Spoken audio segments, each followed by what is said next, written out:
أهلا بيكم في حلقة جديدة من ليد كاست. النهاردة هنتكلم عن leading with innovation، وضيفي النهاردة المهندس أحمد الروبي. المهندس أحمد الروبي جروب هيد اوف بزنس سولوشنز. أهلا بحضرتك. عايزة أشكرك على وجودك معايا النهاردة، بجد مبسوطة جدا لوجودك معايا، ويمكن أنا يعني very excited إن احنا ناخد الانترفيو النهاردة مع بعض، عشان احنا يعني رغم ان احنا اشتغلنا في نفس المكان بس ما كانش عندي الحظ ان انا اشتغل معاك، فانا I'm so excited ان انا اتكلم معاك النهارده في توبيك مهم جدا اللي هو الانوفيشن. Thank you يعني تومودر يعني for the invite. Much pleasure ان انا اكون معاكي النهارده. الحقيقه انت عامله شغل عظيم في الحلقات اللي فاتت، واتمنى يعني ان انا اكون على نفس الليفل ومفيد يعني النهارده زي السيشنز اللي فاتت.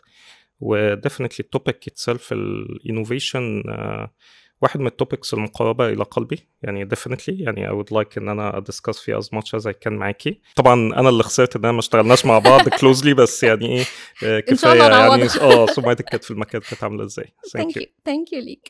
طيب إحنا بقى الموضوع بتاعنا النهاردة الانوفيشن، والانوفيشن بقى مادة إجباري مش اختياري لأي ليدر أو أي organization.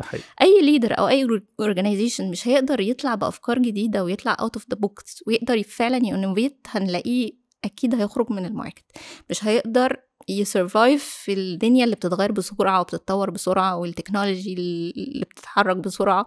يعني كل حاجة دلوقتي بقت فاست بيس. أنا عايزة أبدأ معاك وانت تقولي انت تعريف الانوفيشن، مش تعريف الكتاب، تعريفك انت بتشوف الانوفيشن.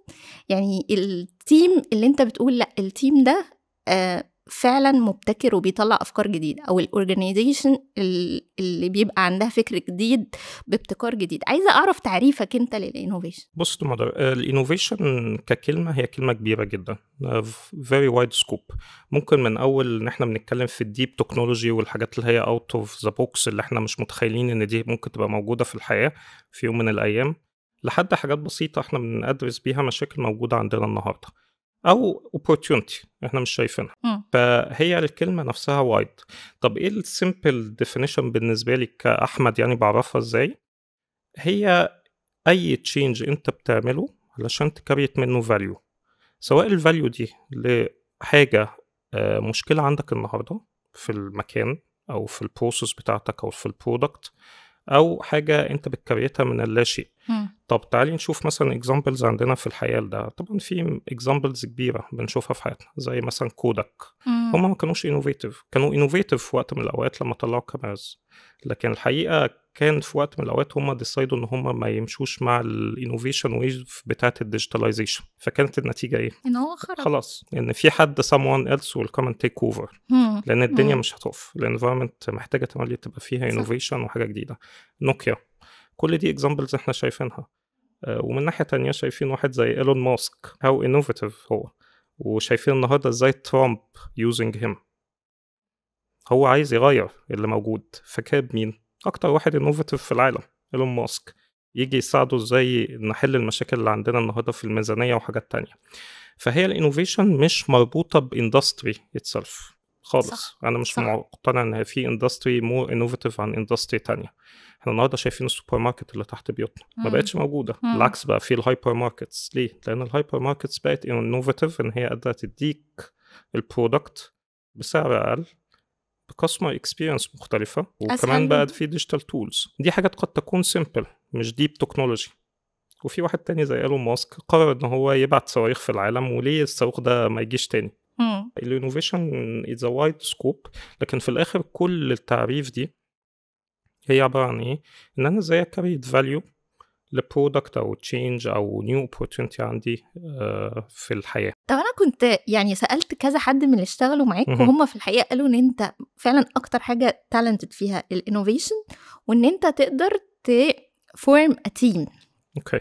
يعني هم دول أكتر حتتين. فأنا عايزة بقى أسألك أنت إزاي تفورم أو تبني تيم وتخليه فعلا ينوفيت وعنده الجراءة إن هو يطلع أفكار جديدة، ما يبقاش يعني عادة هتلاقي أنا I think يعني اللي تشالنج إن هتلاقي ناس بتتكسف، ممكن تكون عندها أفكار حلوة جدا بس تتكسف تقولها.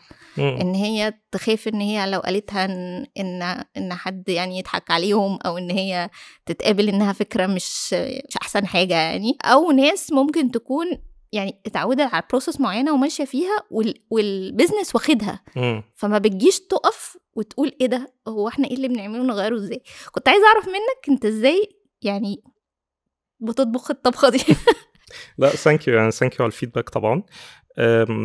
بصي، هو بيبقى تملي في اي ليدر مطلوب منه انه يبقى فيه فيجن وفي فاليو. انت ليه موجود في المكان ده، هي الفاليو بتاعتك، هي الفيجن اللي انت يو ار جيفنج للمكان. في جزء منها ان انت هي الدنيا شغاله، المكنه شغاله زي ما بنقول كده، فايه الفاليو اللي انت جاي على اون توب اوف ان المكنه شغاله. هي دي الليدر هنا بتبقى وظيفته ان هو يكريت فاليو اون توب اوف المكنه اللي شغاله، الانفايرمنت اللي شغاله دي عندك.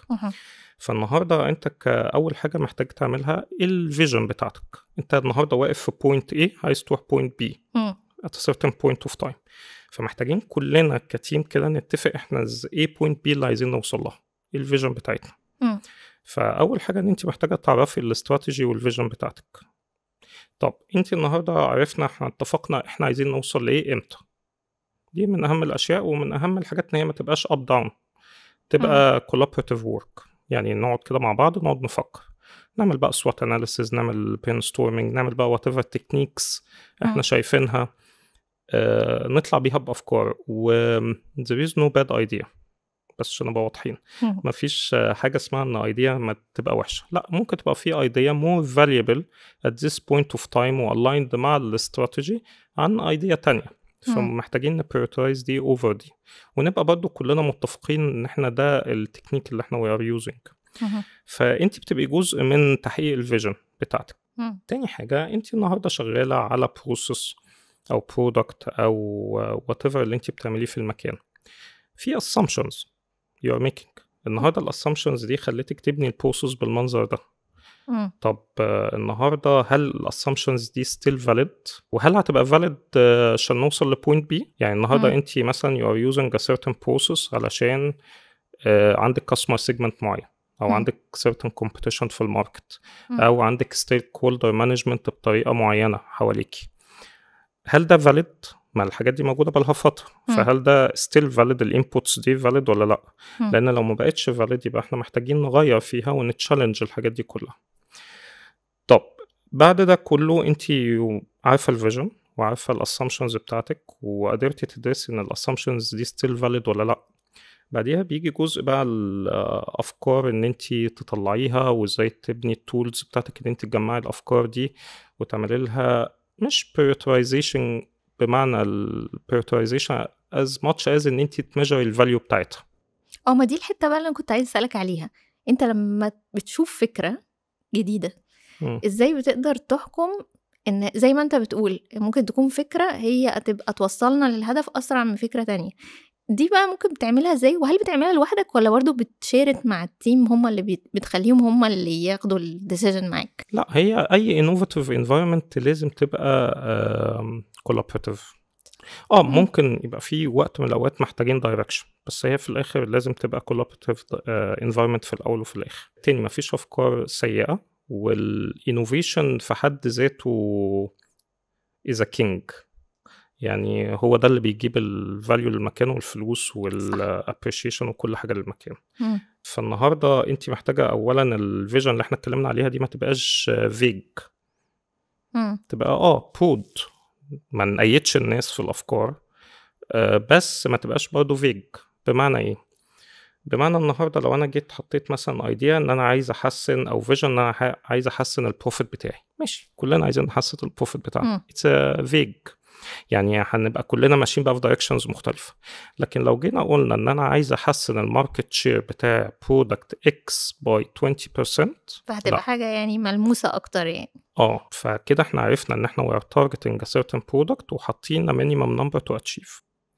طب بعديها بنبتدي نميجر مثلا ممكن نسميها الOKRs بلغتنا احنا، الأوبجكتيف كي deliverables بتاعتنا للمكان. فممكن مثلا يبقى ان انا البرودكت ده عايز اوصل لهيتس معينة عليه، عايز اوصل لريفينيو واي عليه. فبدينا نعرف احنا ايه التارجتس اللي احنا هنشتغل عليها، وبحيث ان كل واحد فينا يطلع بالايدياز ويعمل لها بقى ايه، نبتدي بقى نشوف الايدياز دي how valid للOKRs او الجولز اللي احنا عرفناها في الاول. تاني هي جزء بتبقى من الكولابريشن بين ذا تيم، ان احنا ازاي هنعرف عن فلتر الافكار بتاعتنا. اتس جزء منها. هل البرودكت فاليو، هل التايم تو ماركت، هل عندنا رايت تولز اللي تساعدنا ان احنا نقدر نعمل الحاجه دي. لان برضو الانوفيشن ممكن تبقى ديستراكشن في وقت من الاوقات. صح. يس. لو هي مش aligned مع الجولز واحنا ما عندناش الرايت تولز تو اكسكيوت. في جزء طبعا انت منشنت في الاول ان فكره ان الناس ممكن تبقى خايفه.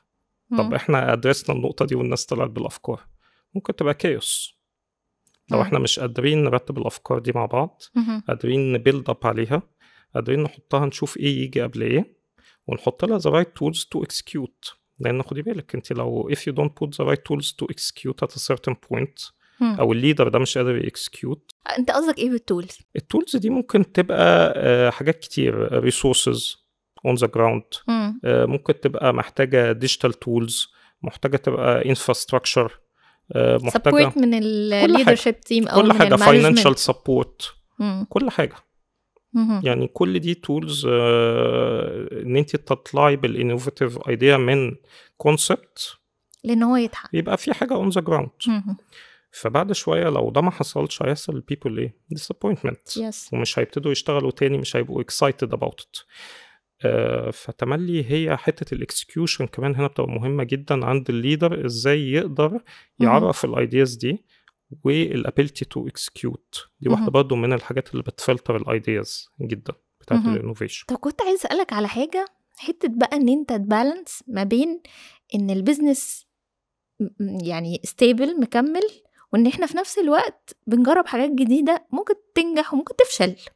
فانا ما اقدرش يعني متخيله ان احنا ما نقدرش مثلا نروح مره واحده شغلنا كله تبقى كلها افكار جديده، ما هي وارد انها تفشل which is تمام. يعني هو الفشل احنا ويمكن دي ظهرت يعني اتكلمنا فيها في الحلقات اللي فاتت كلها، كل الليدرز كانوا مجمعين عليها، الفشل هو بدايه النجاح. برضه في نفس الوقت ما هو في ريسك ان انا اروح مدخله مره واحده تشينج وافكار كتير. I think ان احنا يعني اللي انا عايزه بقى اساله لك البالانس بقى ما بين ان البيزنس ستيبل ومكمل، وما بين ان انا بانوفيت وبطلع افكار جديده ممكن تنجح وممكن نفشل فيها. لا very valid، بس هما الاثنين خدي بالك مش بيكونفليكتوا مع بعض خالص. يعني هما الاثنين لازم يسبورتوا بعض ويشتغلوا مع بعض. مفيش environment stable وsustainable وشغاله او برودكت، خلينا نقولها بمنظر اكتر، برودكت وما بيحصلش عليه innovation from time to time. اي برودكت لايف سايكل بتمشي من بيحصل جروس وبعدين saturation وبعدين بيموت. لو انت في at a certain point مش قادر تايدنتيفاي البوينت اللي انت هيحصل فيها الساتوريشن وبيزد عليها تبتدي تطلع حاجه innovative on top of your product، هيموت. صح. وinnovation في environment not stable killing you. خلاص انت بتموتي نفسك لان انت هتبقي كايوس. انتهى الموضوع فعلا. صح. فهو انت محتاجه الاثنين بيبيلدوا اب على بعض. environment ما فيهاش innovation it will settle to die و someone will come and take over. فالاثنين بيسبورتوا بعض تماما. طب النهارده انا عندي environment، خلينا طبعا البريورتي بيبقى تملي الاستابلايزيشن والبرودكت شغال والانفايرمنت شغاله وكل ده، وبيجي on top of it الانوفيشن.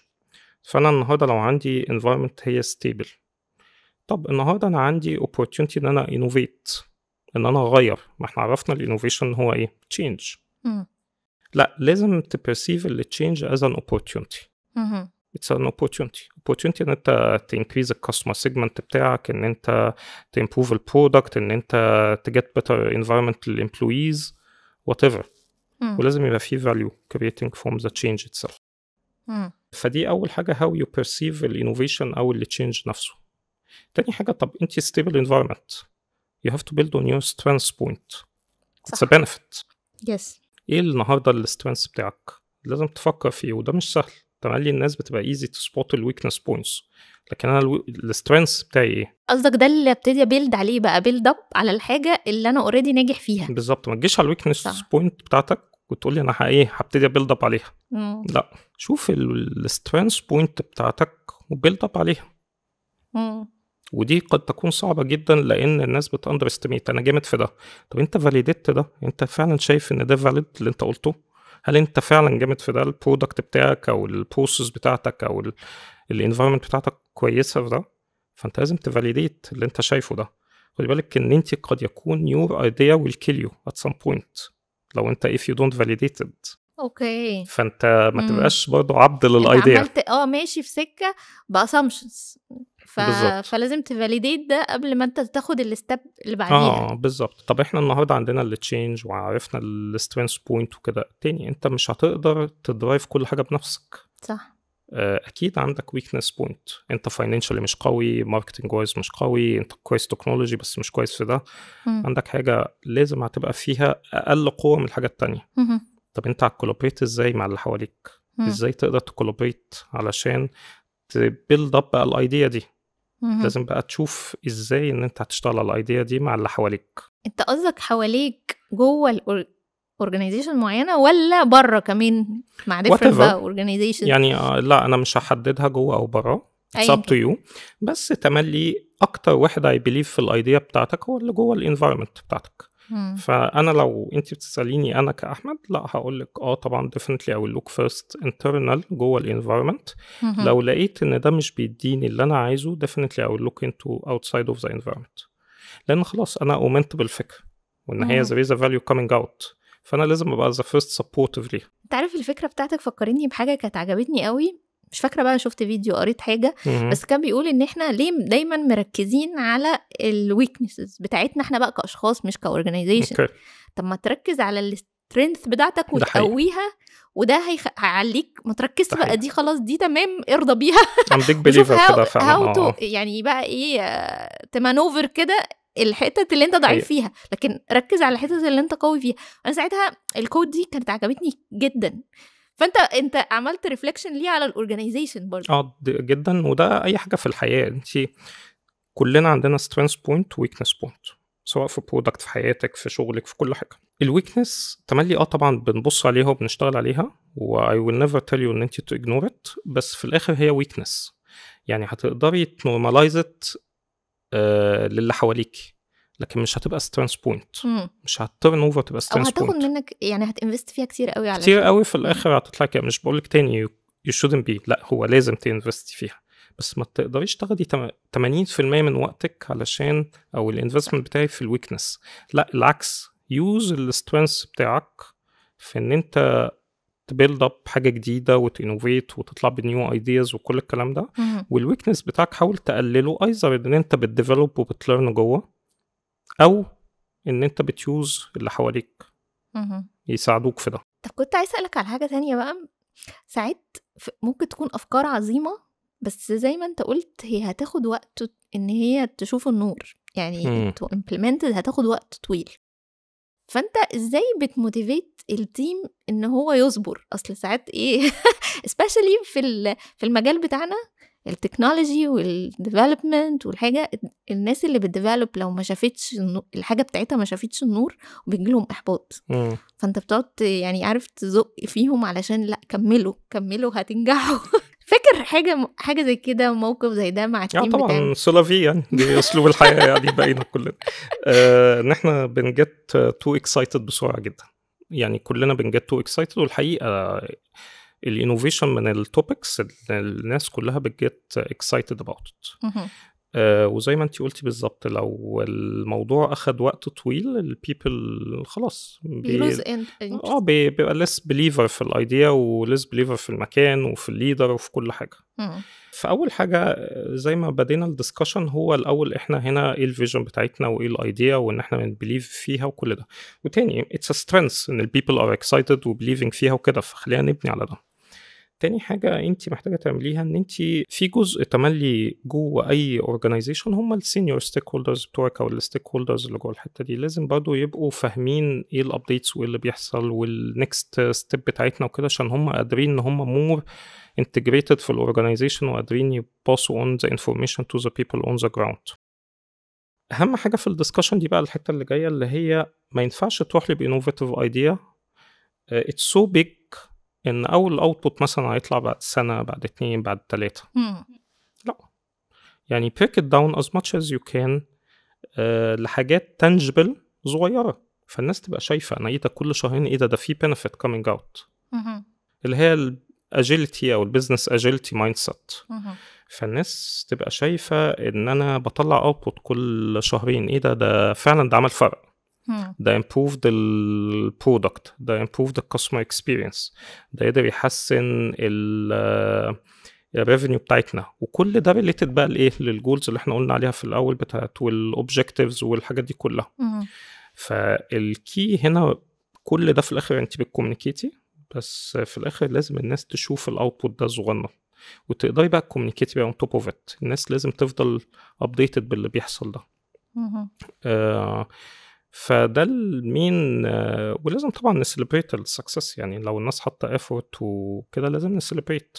وعلى فكره حته الفيلير مهمه، مش كل مره هنقعد نسليبريت، ففي جزء منه لازم هنفيل ونبتدي نرفلكت بقى ونشوف احنا ليه، ونرفلكت مع الناس ونسمع منهم هم ليه why did we fail عشان ما نعملش ده تاني. مهم بس ما نعملوش تاني يا ريت. طب ازاي بتخلي الانفايرمنت بتاعت التيم بتاعك safe to fail؟ سؤال صعب. لا اصل I remembered something يعني happened لي انا شخصيا بقى. طالما لا احكي لنا. لا يعني افتكر وانا لسه كنت يعني فريش متعين في الشركه، يمكن عندي بالي سنه او اقل من سنه يمكن. كنا بنimplement solution ليه علاقه بالكول سنتر، بالريكوردنج الكولز وكده، وانا اخدته على عاتقي ان انا هimplement السوليوشن ده ودخلت عملت تشينج. كنت بلعب يعني بتعلم، فدخلت عملت تشينج وشلت الفايلات من حته حطيتها في حته، والمفروض طبعا ليها ميكانيزم الاركايفنج ده. فطبعا اتريزلت اب ان مفيش ولا كولز متسجله خلاص للكول سنتر كل شكرا. لا الموقف ده لسه فاكره يعني، يمكن بعد 20 سنه لحد دلوقتي. حقيقه اخدت كلمتين حلوين يعني من المدير يعني التيم ليد بتاعي، بس لا ان جود واي يعني. هو كان لسه السوليوشن احنا في الايرلي فيز بتاعته، فالحمد لله ما كانش فيه البيج بزنس امباكت. بس وقتها انا فاكر كويس، قعدت مثلا شهر او 2 خلاص بقى انا بايت بقى في المكتب بتعلم السوليوشن ده من كل حاجه كل حاجه فيه تو ذا ليفل ان خلاص السبلاير في مصر ما بقناش محتاجينه يعني. ده واضح ان هو يعني تلاقي ده ليسون ليرند لحد النهارده. ديفينتلي. فهو كان فيلير بالنسبه لي. ليه؟ لان كان فيلير لاني I didn't consume the time and effort ان انا اسس اللي تشينج بتاعي قبل ما اعمله. ده هو بقى البيزنس ريفليكشن بتاعه. وانت صغيرة ممكن الواحد ما بيبقاش شايف ده. انا عملت تشينج من غير ما اقرا، من غير ما اتعلم، فانا دخلت ادغاشم شويه فيه. فده ريزلتد في ايه؟ ان احنا we lost information. كان بعدها لا it's one of the turning points في حياتي، ان هو ازاي whenever you make a change او حاجه ان انت تبقى فاهم انت بتعمل ايه كويس، و it's fine to fail، بس لازم تبقى عامل الافورت بتاعك ان انت understanding اللي انت بتعمله ده. فنرجع بقى لمرجان بقى في التوبيك ده. طب قبل ما نرجع لمرجان عايز اسالك سؤال تاني ليه علاقه بالحته دي. حصل موقف بقى العكس، ان انت حد من التيم اللي بيريبورت ليك برضو عمل حاجه كده وانت ازاي تفتكر؟ مش فاكر حاجه on top of my mind، ويمكن ده من الحاجات الكويسه يعني الواحد مش فاكر. ده معنى كده انها سيف تو فيل فعلا. safe to fail as long as ان الفيلير يعني تاني هي it's fine to fail. بس هي الموضوع كله ان انت you did something, you did study انت بتعمل ايه.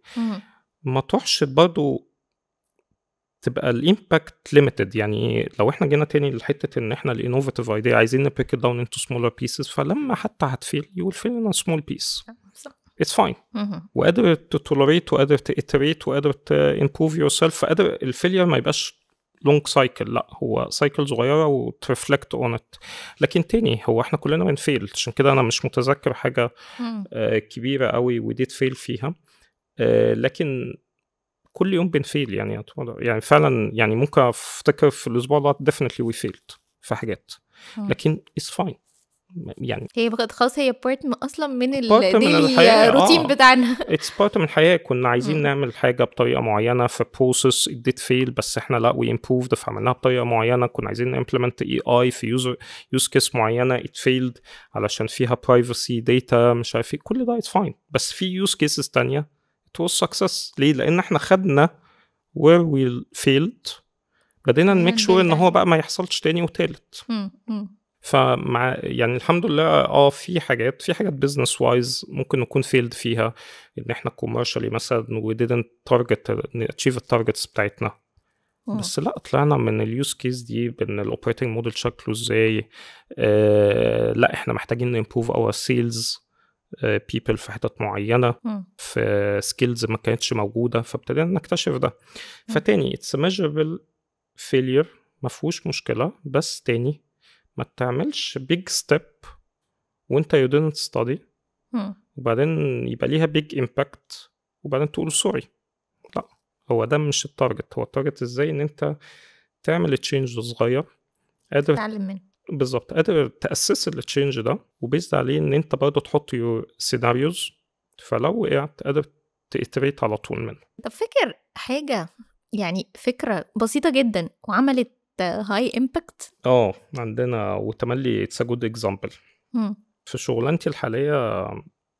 احنا بنعمل جزء منه بنسميه كاستمر اونبوردنج. من الحاجات دي بيبقى في جزء منه بنسميه فيري ترانزاكشنال. يعني ايه؟ يعني انت بتعملي نفس الستيب كذا مره. يعني جالك اوردر 1 2 3 4، انت بتعملي تقريبا نفس الستبس في اوردر 1 2 3 4. والحقيقه كان وقتها انا كنت في تيم جاي وقت البانديميك 2020 في يناير. وقتها كانت واحده اوف ذا بيجست تشالنج ان الناس تموف من الاوفيس للبيت كانت ايه؟ انهم عايزين بيجر سكرين بس كده. ليه بقى؟ علشان يعملوا كوبي اند بيست بسرعه فعلا. واو. من وان تول للتاني. فوقتها ده استوقفني شويتين، يعني استوقفني في كذا حاجه. ان احنا عندنا ناس جزء كبير منهم مهندسين وغير مهندسين، بالهم في المكان قد يكون سنين في المكان. هو ممكن يكون 70% من وقته هو بيعمل كوبي اند بيست، وحاجه زي كده هتفرق بقى، يعني فرقت معاه بزنس وايز. كانت الدنيا ماشيه، مش هقول لك لا، بس انا خدتها من وجهه نظر البني ادم. البني ادم خلق ليكون يعني ايه مور فاليبل في الحياه. فانت بعد 4-5 سنين البني ادم ده هيجي يقول لك اتعلمت ايه. فاهم قصدي؟ طبعا وبزنس فاليو طبعا you can، يعني احنا we can do something better definitely. بس البيزنس كان شغال على فكره. يعني ما كانش عندنا مشكله بيزنس وايز. انا كانت وجهه نظري هي people وايز كانت اكتر. ان انت الديفلوبمنت في الناس ديت اللي بتعمل واحد بعد 4-5 سنين هيقول لك انا اتعلمت ايه منك، انت كليدر موجود ده علمتني ايه. ما هو عنده فاميلي. اوكي فاهم قصدي؟ هو عايز definitely يلوك فور another step في حياته، عايز يجيت better salary، عايز ياخد better opportunity. تعرف يا احمد كمان دلوقتي الخريجين اللي هم الحديث جين زي ما ينفعش نعمل معاهم كده خالص، وده حاجة تانية طبعا خالص. ده حقيقي. فكانت بالنسبة لي استوقفني الموضوع ده كتير. وكنت وقتها أنا جاي من فين؟ من التستنج تيم. اوكي. فالتستنج it's always about ايه؟ عايزين نوتوميت.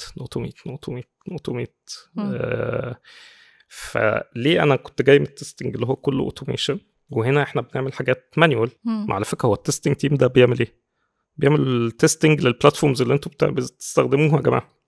فوقتها كان واضح طبعا بالنسبه لي بقى. نرجع بقى للويكنس والسترينث بوينت. ان انا عندي سترينث بوينت جوه الناس حافظه البروسيس، حافظاها، عارف كويس قوي ان انا اخد من هنا لهنا لهنا لهنا، حافظها. هو نايم ممكن يسمعها لك، ما عندوش اي مشكله، بيعملوا مغمض. لكن ماي ويكنس بوينت ايه؟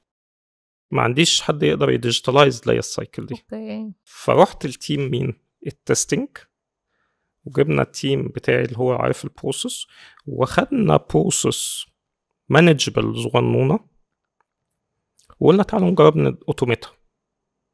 انت كتستنج تيم انت مطلوب منك ان انت تستيل البروسيس دي اوتوميتد سيمبل بالتولز بتاعتك. back to the point of the tooling. فابتدى التيم التاني ان هو يلاقي ايه ده في ريزلت، في اوتبوت، وانا مش محتاج اعمل كوبي اند بيست. فانا كل اللي محتاج اعمله ان انا ران البروسس. فابتدى يبقى اكسايتد. طب عندي بروسس تانية، فنبتدي التستنج تيم يساعدنا. فابتدينا at a certain point testing team يديفلوب للناس اللي جوه ان هي تعمل ده بنفسها. هم اصلا اللي يأوتوميتوا البروسيس بتاعهم سنس ان هم عارفينها بقى يعني حافظينها. خلاص هو حفظها، احنا بس اخدنا وقتنا ان احنا نديفلوب البيبل اللي هم كانوا بيعملوا ترانزاكشنال جوب ان هم يتعلموا التكنولوجي، فان هم قادرين ايه يأوتوميتوا، يعملوا اوتوميشن للبروسيس باي ذيم سيلفز. وطبعا اوفر تايم بقى ايه يعني، خلينا اقول لك قبل اوفر ذا تايم كمان فابتدى ان احنا we raised the value of the people جوه والبيزنس استفاد، لان ما بقتش محتاج ان انا اعمل مش هقول لك ان انا مش محتاج الناس، لا هو الناس موجوده كلها بس بيعملوا حاجه، وطبعا يعني بقوا productive اكتر وبعدين ناخد بيزنس اكتر. هو خدم البيزنس، ده كان بيزنس وخدم الناس يعني. احنا كنا at a business risk ممكن يكون في وقت من الاوقات، بس بسبب ان احنا we have digitalized our processes، فالناس اللي احنا بنشتغل معاهم قال لك طب واي نوت ان انا اجيب لك البيزنس بدل ما اروح لحد بره يعمل لي البيزنس ده بفلوس اكتر بكتير. it was beneficial لينا كلنا. واوفر ذا تايم بقى بعد سنين الناس دي خلاص قادرة ان هي تأسس تكنولوجي وتدخل نيو تكنولوجيز، ونستخدم RPA، والنهارده بنأسس ال AI. فانت بديتي من حتة بعيدة قوي بس كان في سبارك كده اللي هي ما تيجي نعمل why not. خدي بالك في ال innovation it's very important. هي back to the point، ما هي المكنة شغالة هي شغالة بس why not ان احنا improve. why not ان احنا نجرب حاجة. طب if we failed fine، ما هي انت you are running خلاص process aside. محدش قالك ان انا بوقف لك البيزنس، لا البيزنس is stable running، انا جاي on top of it بجرب حاجة ديجيتال. فكان انت الموقف بقى اللي انت حكيتهولي ده يخليني بقى اسألك على حاجة. انا يعني تصوري ان الكورونا خدمتنا في ان الديجيتال يعني بقى products والانوفيشن في الديجيتال هو طلعة يمكن لو ما كانتش الكورونا جت كانت بتهيالي ان هي هناخد سنين اكتر عشان نوصل لها. هل تصوري ده صح ولا؟ طبعا definitely معاكي في ده جدا، ان هو ساعد جدا الديجيتال والتولينج والانوفيشن علشان نلاقي new ways of doing things زي الاكزامبل اللي انا كنت لسه بديهولك. ده حصل فعلا، بس برضه من ناحية تانية هو قلل الانجيجمنت between the teams، لان انت برضه الانوفيشن بيحتاج ناس تقعد مع بعض وتنوفيت وتبرينستورم وتشير ايدياز. فالجزئين حصل خدمنا في حاجات وضرنا في حاجات، بس definitely احنا شايفين النهارده الانوفيشن بيحصل في حاجات كتير، من اول حاجات البسيطه زي ما قلنا في الاول السوبر ماركت ان هو يبقى انوفيتيف، ان هو يديكي application at your mobile ويعمل لك delivery، لحد التولينج والcollaborative ways of working بتاعت التيمز on the ground، لحتة ان احنا نلاقي ازاي automate ونديجيتالايز البروسيسز بتاعتنا، نطلع ببرودكتس جديدة ما كانتش موجودة قبل كده. لا في benefit definitely. هو change comes with an opportunity وتشالنج. طيب كنت عايزة بقى أقول لك أو أسألك يعني يمكن إحنا محظوظين إن إحنا شغالين في سيكتور هو already لازم يكون في innovation، يعني إحنا شغالين تكنولوجي بقى وتيليكوم وديجيتال، يعني around بكلها بحاجات مخليانا إن إحنا دايما يعني بنحاول نسبق. أنا عايزاك تختار سيكتور بعيد عن السيكتور بتاعنا خالص، الاكسبيرينس بقى اللي انت خدتها في الدومين بتاعنا لو راحت في حتة تانية، حاجة مثلا يعني حاجة زي البيئة، الاقتصاد. فكرت مثلا ان انت شفت وانت بتتابع الاخبار، يعني شايف في مثلا يعني ريبورت او اي حاجة على سيكتور مختلف خالص بعيد عننا، وقلت ده احنا لو احنا خدنا اللي احنا وصلنا له هنا في التكنولوجي واشتغلنا على السيكتور ده هيختلف تماما؟ بصي انا مقتنع ان الدنيا بقت مور كوهيرنت وانتجريتد مع بعضها اكتر من اي وقت فات. يعني انا شايف ان ده بيحصل كده باي نيتشر. يعني انت لو رحتي للبانكينج سيكتور، انا افتكر والدي لحد النهارده وهو بيروح للبانكينج وكان معاهم الدفتر وبيتمضي عليه وبيطرح وكده من كذا سنة فاتت. النهاردة لا، النهاردة بنتكلم في ديجيتال بانكينج وكل حاجة تبقى اونلاين وانت مش محتاجة تروحي البنك تماما. وهو very much related للتليكوم. يعني أنا تملي شايف إن البانكينج سيكتور هم very smart. هم أخدوا اللي موجود في التليكوم وجريوا بيه جدا، يعني أكتر من التليكوم النهاردة كمان. فعلا انا شايف كده. طبعا تشوفي النهارده الكاستمر اكسبيرينس كلها تقريبا ديجيتالايزد، فاينانشالي وبيلينج وكل حاجه، وشهادات ومش شهادات وكل حاجه. في بنك طالع ديجيتال بس من غير انت ممكن تبقي قاعده هنا وتفتحي ديجيتال بنك في الامارات، في امريكا، زي ما انت عايزه. بس واحده من الحاجات الاندستريز اللي انا شايف ان هي بدات تبوم وتبقى ليها فعلا امباكت علينا كلنا، حتت زي السمارت سيتيز مثلا. كنت لسه بتكلم فيها في one of the webinars. فكرة السمارت سيتيز والفيكل تو everything والحاجات دي كلها هي مبنية very much على التليكوم، على ال 5G واللو latency والحاجات دي كلها، وفي نفس الوقت الامباكت بتاعها عظيم. ده هو يعني الحاجه اللي بتغير حياتنا، وليها دايركت واندايركت. يعني مثلا انت الاوتونوموس فيكلز احنا قاعدين بنسمع عن مش عارف ايه عربيه خبطت ايه، بس هي الاستاديز بتقول دي تقلل لك الحوادث by 30 to 50%. هو احنا بس بنركز لما حادثه او حادثتين حصلوا، لكن اوفرول السمارت كارز اللي هي اوتو فيكل درايفنج، اوتونوموس فيكلز، هي بتقلل الحوادث by 30 ل 50% حوادث دس. اوكي. وده مبني على ايه؟ مبني على التليكوم، ومبني على ال 5G نتورك، ومبني على حاجات كتير قوي already inherited من التليكوم اندستري. انت النهارده في بقى indirect impact، كل ده innovation، خدي بالك. indirect النهارده ليه الناس بتحب مثلا تروح تقعد في دبي او الامارات، وقد يكون عن لندن ونيويورك وحتت تانية؟ كل حاجة ديجيتال، كل حاجة سهلة، you can easily بقى تريكوست حاجة، تدفع حاجة. كل الانتربرينورز عايزين يقعدوا هناك لأن الكواليتي اوف لايف بسبب الانوفيشن أعلى عن الأولد سيتيز. فهو بيقول لك أنا أروح هناك أبقى مستريح. easy to set up my company digital, easy to do taxation digital, easy إن أنا commute at a certain point digital. فبتلاقي ان الحته السمارت سيتيز والديجيتاليزيشن والاربن ارياز ازاي بتديفلوب على الديجيتال وكده، لا هي استفادت جدا من الهايك اللي حصل في التليكوم. وبتستفيد النهارده على الانفراستراكشر اللي جيفن باي التليكوم، وفي نفس الوقت الفاليو جيفن از جريت يعني، بتأثر على حياة الناس. انت عارف، انت فكرتني بدكتور كان بيدرس لي في الماجستير، الله يرحمه، دكتور سيد عبد الوهاب. الدكتور كان سألنا مرة في محاضرة، هو ايه الفايدة من العلم، وانتوا ليه جايين هنا، وايه الفايدة اصلا تدرسوا تاني او تدرسوا اصلا؟ صح. وقعدنا نهبد هبد يعني كلنا قعدنا نجاوب اجابات كلها مش عاجباه، وفي الاخر راح قال لنا الفايدة الوحيدة من العلم هي خدمة اسعاد البني ادم، اسعاده، خليه سعيد. انتوا الحاجة الوحيدة ان المفروض تخلي البني ادم سعيد. طبعا احنا الاجابه دي مفيش حد طلعها وقالها في الاخر.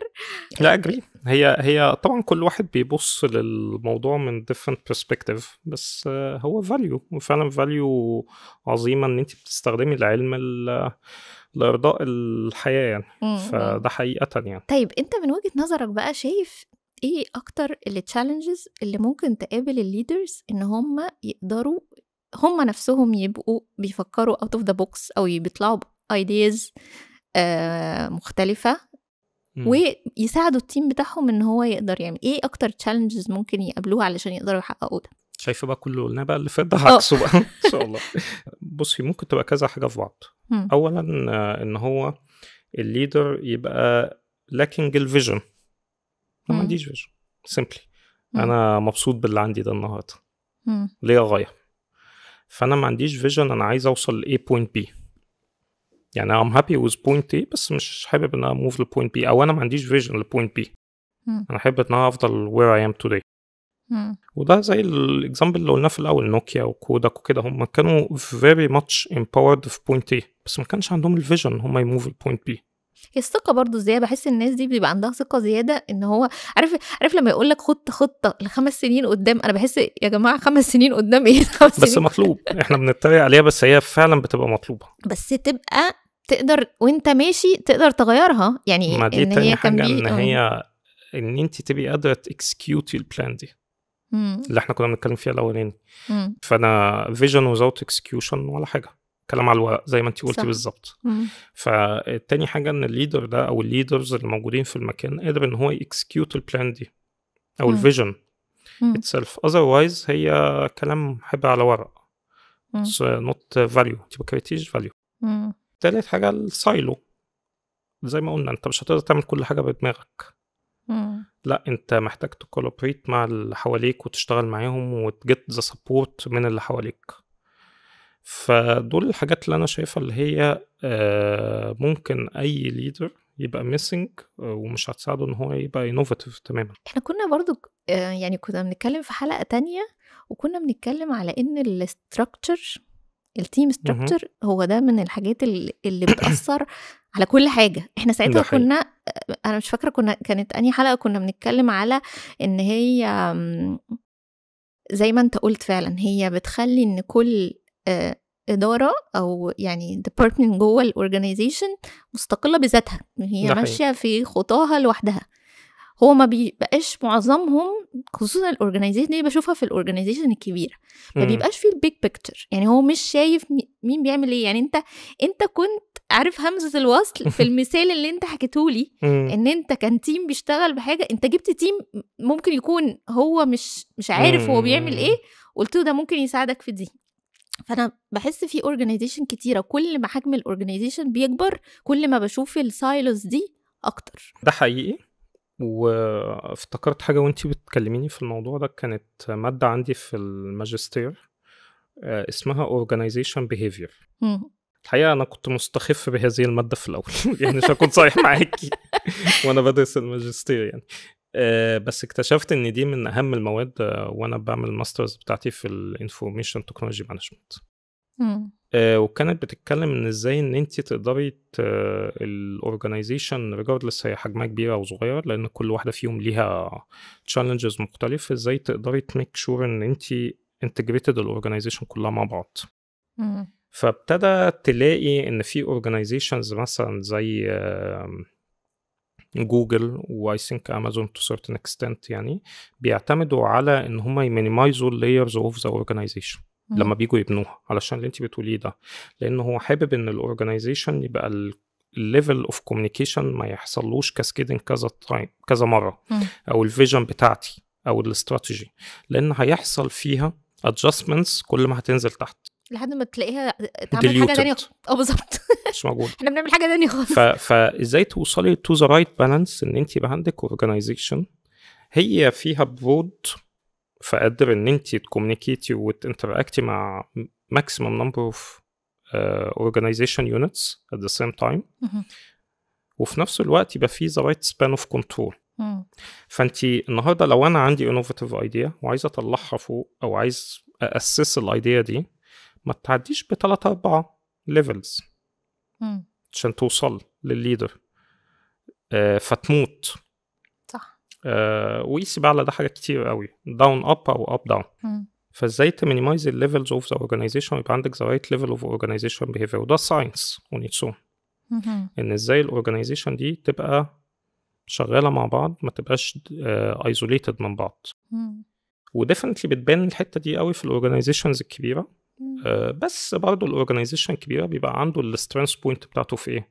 انه عنده فريم ورك وعنده بروسيس فبتبقى well established. المفروض ان هو وصل للحجم ده من الاورجانيزيشن فخلاص انا عندي بروسيس ان بليس ديفينتلي فقادرين انتجريت اليونتس مع بعض.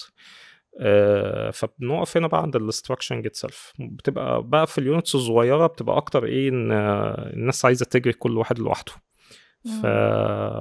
فديفينتلي اتس ا ساينس ومحتاج يبالانس ما بين الاثنين سواء في الاورجانيزيشنز الكبيره او الصغيره اتسلف يعني. لا وهي بالتالي تغيير ان انت تفك السايلوس ده بيحتاج تغيير في حاجات كتير ومن ضمنها الحته اللي هي الصعبه بتاعه الكالتشر يعني صح. back to the vision. لو احنا كلنا مؤمنين بنفس الفيجن فهنلاقي نفسنا بنسبورت each other. يعني انا ما بقاش عندي سيلز تارجت في برودكت وانا شغال في انجينيرنج في برودكت تاني. خلاص انت بنتكلم two different languages. انت النهارده البرودكت اكس مهم عندي فانا شغال في الانجينيرنج بتاعه وهو برضه شغال في السيلز ان هو زي كاريت بايب لاين واوبورتيونتي. فمحتاجين نشوف الانوفيتيف ايديا واللي تساعدنا في ان احنا نكريت نيو سيلز اوبورتيونيتيز، وتساعدنا في الانجينيرنج ان احنا نديليفر بطريقه اسهل واسرع. فهي بتبقى back to the point of the vision وobjectives بتاعتنا، احنا شغالين على ايه مع بعض في الاورجانيزيشن. فانت يعني انت فانكشن وانا فانكشن، بس احنا في الاخر بيربطنا فيجن واحد هو objective. بس الليدر هنا عليه دور بقى جدا ان هو جداً. بقى هو البيفوتال، صح، اللي يدي الدايركشن. فلو هو سايلو قال لهم لا انسوا الكلام ده وهتشتغلوا في الحته دي واحنا مالناش دعوه، خلاص. يعني هنا هو دور الليدر ان هو بيفوتال في الحته دي، ان هو يكاسكيد داون بقى الفيجن دي للأوبجكتيفز اللي هي بتخلي التيم قادر ان هو يشتغل ويدليفر كولابريت مع بعضه. لا، ويفتح الشانل ان هو لو حد عنده في التيم عنده فكرة او عنده حاجة يقدر يقولها، لان مزبوط. هو دايما يخلي ايه في، او انا بشوفها يعني في كولتشرز كتير، لا هو انت ما بتروحش تكلم اللي فوقي، انت لازم تيجي تقول لي انا وبعدين انا اللي اقول صح. الفكره. ويا عالم بقى، هو انا لما اجي انقل فكرتك دي هنقلها باسمك ولا هنقلها باسمك؟ صح. وعشان كده اي environment successful في الحته دي غالبا لازم يبقى عندها vision، دي اول حاجه. تاني حاجه عندها collaborative environment و open for dialogue، قادرين نتكلم مع بعض. طبعا الكلام ده بيبقى formalized في شكل مثلا process او hackathons او whatever بقى. لازم يبقى فيها learning and development to the people. صح. ولازم يبقى فيها supportive environment، قادر support الايديا بقى اللي هتطلع دي. يعني احنا دخلنا الهاكاثون وانتي قلتي فكرة حلوة جميلة وكلنا سقفنا لك وخدنا الصورة، وبعدين بيبقى ساعتها عايزين بقى نكسكيوت. ففين السبورت هنا؟ وعلشان انتي تطلعي بالايديا لازم يبقى تتعلمي، لازم تديفلوبي في المكان. فهي بتبقى سايكل بتسلم بعضها وبتإتريت وبنوع فيها وبنتعلم ونimprove، بتسلم بعضها كلها على بعض. طيب كنت عايزة بقى نصيحتك، لو في ليدر هو حابب ان هو يخلي التيم بتاعه يطلع بأفكار جديدة ويبقى يعني ينوفيت ومش قادر او بيستراجل ان هو يعمل ده، نصيحة كده يبدأ منين؟ هو خدي بالك الليدر مش هو بيبقى صاحب الايديا، صح. الليدر هو بيبقى supportive للايديا. it doesn't mean ان هو يبقى innovative leader ان هو يبقى هو صاحب الايديا. العكس، هو ممكن يبقى هو اللي بيسبورت الايديا، قادر ان هو identify any idea it's aligned للفاليو او create value aligned للاستراتيجي بتاعتنا، قادر ان هو يأسس، يبقى عنده الايموشنال انتليجنس ان هو يبقى فاهم الايديا دي الحد اللي هو هيشتغل عليها هو سبورتيف ليها ولا لا. فهو بيبقى اكتر هو اللي بيدي الجرين لايت ليها. طب هو محتاج يعمل ايه؟ محتاج طبعا اول حاجه ان هو يكريت الانفايرمنت دي للناس، ايه الرايت شانلز. تاني حاجه ان هو يدي للناس الرايت تولز ان هم يشتغلوا عليها. يعني النهارده انا لو عندي ايديا اجيلك ازاي، هكلمك ازاي، وازاي ان ايدنتيفاي ان دي فاليد ايديا.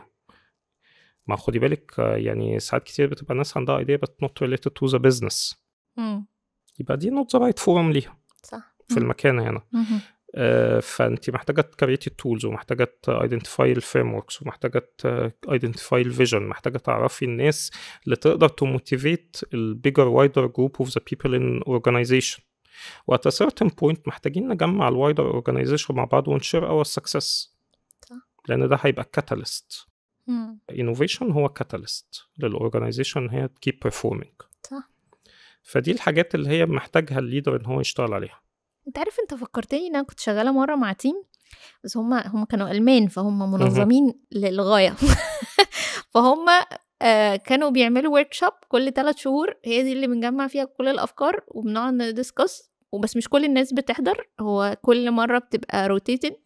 انا مثلا سيت اب زي ده اتلي يعني انا كان بيبقى عندي افكار حلوه جدا، بس انا البروسس من كتر انا شايفاه يعني ان انا اطلع فكره كل 3 شهور ده بالنسبه لي كانت يعني الفكره ماتت خلاص، انا مش هقعد استنى. يعني ممكن الافكار بتيجي في اي وقت، انت بتحصل مواقف، بتعدي بحاجه، بتاخد طول ما انت شغال معاهم بتاخد اكسبيرينس. فانا ساعات الفكره تنور، عارف اللمبه بقت نورت في دماغي، فهي خلاص انا محتاجه اطلعها. فلاقي مثلا ايه الورك شوب لسه كانت معموله اول امبارح، فاستني بقى حظ اوفر المره الجايه كمان 3 شهور بقى مات. يعني خلاص انا كنت ساعتها خلاص بطلت اطلع افكار، يعني البروسيس نفسها قفلتني. وكمان انا مش هكون حاضره في الورك شوب علشان اعبر على الفكره بتاعتي. هي بتتعمل روتيشن، لان هم شغالين من المانيا واحنا شغالين من هنا، فانا كانت بالنسبه لي السيت اب لا يعني موت الفكره ما حياش. صح وده اللي بنقوله ان هي البيس بتاع يعني انا لست بيك فان ان انا اعرف بروسيس وفريم ورك للانوفيشن انفايرمنت، لان انت مش محتاج. اصل انت لو هتأيدني ما بقيناش انوفاتيف، بس في نفس الوقت مش عايزين تبقى كايوس. فهو ايه الرايت بالانس؟ 3 شهور كافي ان هو يموت ايديا، بس في نفس الوقت طب ايه الرايت ويز، ايه الحاجات اللي نقدر نعملها في ال3 شهور دول؟ يعني فاهم قصدي؟ يعني ممكن يبقى ال3 شهور دي اللاست مايلستون اللي احنا هنقول بقى ايه جو نوت جو للايديا، بس في خلال 3 شهور ده لازم نفيل البيبل اللي هم زي free to put ideas، لازم نبتدي نأسس الايديا دي وندي فيدباك ونيتريت الايديا، علشان لما يجي بقى المايلستون بتاعت ال3 شهور دي تبقى ايه، يبقى عندنا كذا فكره قادرين زي ما انت قلت بقى في الاول، قادرين نقعد نشوف ترتيبهم ايه او ايه اكتر واحده ممكن تساعدنا عشان نحقق الاوبجكتيف او الفيجن بالظبط. لان بقى نقول بقى دي المين مايلستون اللي احنا هنحط فيها الايديا، ايه اللي مطلوب فيها، ايه السبورت نيدد، ايه البنفيت كيس بتاعتها، وايه وبيزد عليه نبتدي ان ايه نinvest time and effort فيها عشان نكسكيوت. صح. فطبعا هي right balance between كذا حاجه، ان احنا keep people motivated، ان احنا 3 شهور كافي ان يكون في another innovative idea طلعت وقتلت اللي انت بتتكلمي فيه يعني. فديفينتلي البالانس ما بينهم بيبقى مطلوب. طبعا. طيب كنت عايزه بقى اسالك انت من وجهه نظرك الفيوتشر ليدرز هم ديفينتلي يعني الليدرز دلوقتي محتاجين، انا بحس ان هو يعني علينا كلنا مجهود ان احنا نعرف نطور في نفسنا بسرعه، ويعني نريكوجنايز كده التغييرات اللي بتحصل سواء في البيزنس سواء في التكنولوجي سواء في الناس، لان زي ما كنا احنا بنتكلم الشباب اللي طالع جديد مختلف عننا، مايند سيت مختلفه وطريقه هندلته محتاجه تكون مختلفه. فانت شايف ايه الحاجات اللي لازم الليدرز دلوقتي يشتغلوا عليها، وايه شكل الفيوتشر ليدر اللي المفروض يكون موجود في او فيوتشر ليدر ناجح يعني؟ قصدي كنا بنبص كده من فتره على ريبورت طلع من ايكونوميكال فورم كان بيتكلم على الفيوتشر سكيلز اللي محتاجينها في الاورجنايزيشنز يعني. وهقول لك اللي اتقال وهقول لك انا وجهه نظري ايه برضه. انا مقتنع الاول، انا كاحمد مقتنع ان السكيلز بقت في الديفرنت اندستريز قريبه جدا لبعضها في الليدرز. يعني انت النهارده لما تيجي تتكلمي في الانوفيشن هو مطلوب في كل الاندستريز، مفيش اندستري تقدري بوينتي اوت عليها كده تقول لها ايه لا مش عايزين فيها انوفيشن، مفيش. يعني فكري كده، خدي سنتين كده فكري، لا مفيش. محتاجين انوفيشن، محتاجين ديجيتالايز، محتاجين التكنولوجي إذا كور. فمفيش النهارده لما تيجي تبصي على السكيلز لا هي بقت closer to each other. لو فارماسيوتيك كل حاجة عندنا النهارده بقت قريبة لبعضها جدا. تيليكوم، جوفرمنتال، كل حاجة بقت قريبة جدا لبعضها. السكيلز محتاجة تبقى فاهم فاينانشال انت بتعمل ايه او الامباكت بتاع اللي انت بتعمله. طب الفورم اللي احنا او الريبورت اللي طلع من الايكونوميك فورم كان بيقول ايه؟ واحده اوف ذا مين سكيلز هي الاناليتيكال سكيل. قادر ان انت تعمل تبقى كوجنيتيف، قادر ان انت تبقى تانالايز الداتا اللي قدامك. اوكي. فالنهارده دي وان اوف ذا مين سكيلز اللي مطلوبه في الليدر، ان هو يبقى اناليتيكال، ان هو قادر يانالايز الداتا اللي قدامه وبيزد عليها يدي اكشنز او دايركشنز. data driven يعني decisions. فنرجع بقى للمرجوعة بتاع الانوفيشن. انت هتجيلك ايدياز كتير، ايه الداتا اللي انت هتاخد عليها دايركشن او ديسيجن مع التيم؟ هل انت عشان بتحب الايديا؟ لا. صح. دي نوت ريزون ان انت تنفست في ايديا. فانت محتاج ان انت تبقى عندك الاناليتيكال سكيل اللي قادر ان انت بيزد على الداتا دي انا قادر ان انا اخد ديسيجن الايديا دي comes first. سواء بقى customer data, market analysis, technology driven, ايه بقى الداتا دي كلها انت بقى بتاخد ديسيجن عليها. فدي الوان مين سكيل اللي انا I would say ان هي محتاجينها في الليدرز بتوعنا النهارده، الانوفيتيف ليدرز. بلس بقى كل الحاجات اللي احنا اتكلمنا عليها، ان هو قادر يبيلد فيجن، ان هو قادر يكولابريت، ان هو قادر يكريت الانفايرمنت، ان هو قادر يفايند ذا رايت تولز والفريم ورك تو ذا بيبل، ان هو قادر يبالانس بين كل ده. بس كل ده في الاخر لو انت ما عندكش الاناليتيكال ثينكينج وقادر تقول انا الايديا دي بيزد على الداتا انبوت ده انا we will take this decision to invest فيها، هيبقى عندك مشكلة. صح. frustration of the people لأن هم مش فاهمين ليه أنت خدت decision. resources للشركة أنت بتضيعها، لأن definitely أنت resources تملي هتبقى limited compared لل ideas اللي عندك. أكيد. هو تملي أنت عندك بتبقى limited resources، فلوس، people، tools، كل حاجة، license، كل حاجة. وهي حتى لو مش limited، هو أنا بتهيألي إن إحنا يعني دور الليدر اصلا ان هو لو هي مش ليميتد هو يحاول best use طبعا. بالظبط. فده وجهة نظري، سواء انا شخصيا نحاول ان السكيلز او coming together في الحتة دي، ومن ناحية تانية ان لا، في underpinning skill لازم تبقى موجودة في الليدر، ان هو يبقى قادر يانالايز الداتا اللي قدامه وياخد عليها decision. وعلى فكرة ده بيرفلكت على الانوفيشن وبيرفلكت على اي اندستري هم داخلين فيها. طب ايه تاني بقى غير الداتا دريفن بقى، ان الديسيجنز بتاعت الليدر تبقى داتا دريفن؟ في لا سكيلز تانية طبعا غير الاناليتيكال، بس الاناليتيكال تملي هي زي ما قلت قبل كده هي الاندربيننج. ممكن بقى on top of it عنده فيجن، هي تاني ريفلكشن، هي سايكل بترفلكت على بعضها. لازم يبقى عنده فيجن، فقادر ان انا ادي للناس دايركشن هما ينفستوا فين تايم اند ايفورت. طب انا الانفايرمنت بتاعتي ايه ناقصها كتولز وبروسيس وفريم وركس، وهل انا عندي ذا رايت بالانس اللي قادر في الانفايرمنت دي يديني يخلي الناس to innovate and keep them excited about what they are doing ولا لا. وبعد كده طب ازاي انا collaborate سواء جوه عندي او بره الانفايرمنت. طب وانا محتاجه ديفلوب الناس عندي في ايه عشان اقلل الريسك لو انا بديبند على ناس برايا. بعد ده كله بقى الابيلتي تو اكسكيوت، مع فرحتي اقعد اسخن الناس ونبيلد اب بايب لاين وفي الاخر مش عارفين نكسكيوت ونحلق. انا كان في مروه كانت بتقول لي انت لو حطيتي تيم كله كرييتيف هنقعد نحلق في سماء الافكار. ده حقيقي، ده حقيقي. الناس get too much excited about new ideas وبننسى الكور جوب بتاعتنا.